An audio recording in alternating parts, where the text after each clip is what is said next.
စကားပြောအခြေခံအပိုင်း30လေးကိုတင်ပြပေးမှာဖြစ်ပါတယ်ဒီအပိုင်းမှာကတော့နေရနဲ့ဆိုင်တဲ့အခေါ်အဝေါ်လေးတွေကိုတင်ပြပေးမှာပါရက်သက်တစ်ဖက်ကို1 สัปดาห์လို့ခေါ်ပါတယ်ရက်ကိုကြတော့1တနင်္လာနေ့ကိုวันจันทร์အင်္ဂါနေ့ကိုวัน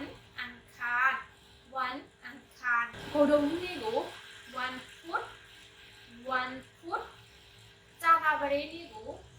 วันพฤหัสသောကြာနေ့ကိုวันศุกร์စနေနေ့ကိုวันเสาร์တနင်္ဂနွေနေ့ကိုวันอาทิตย์လို့ခေါ်ပါတယ်ပြီးရင်ပိတ်ရက်ကိုကြတော့วันหยุดပဲဖြစ်ပါတယ်အခုဒီဗီဒီယိုလေးကိုဒီ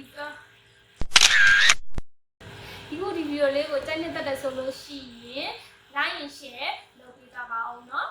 ပြီးရင် YouTube မှာဆိုလို့ရှိရင် subscribe လေးကိုနှိပ်ပေးကြပါအောင်လို့ပြောချင်ပါတယ်ဒီဗီဒီယိုလေးကိုကြိုက်နေတဲ့ဆိုလို့ရှိရင်ပြီးပါပြီဝင်ပြောပြရတော့ပါတယ်ဆိုတော့ပါနော်အားလုံးပဲအစီအစဉ်ကြပါစေကျေးဇူးများတင်ပါတယ်စวัสดีค่ะขอบคุณค่ะ